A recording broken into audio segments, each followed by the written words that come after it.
Being self-sufficient in everyday life leads to self-confidence and self-esteem.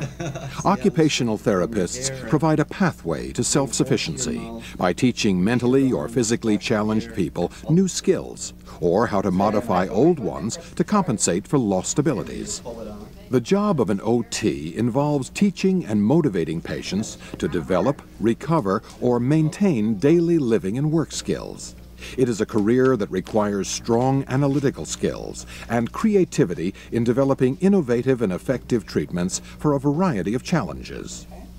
One of the most rewarding aspects of this career is the chance to work with people, to help make a difference in their lives.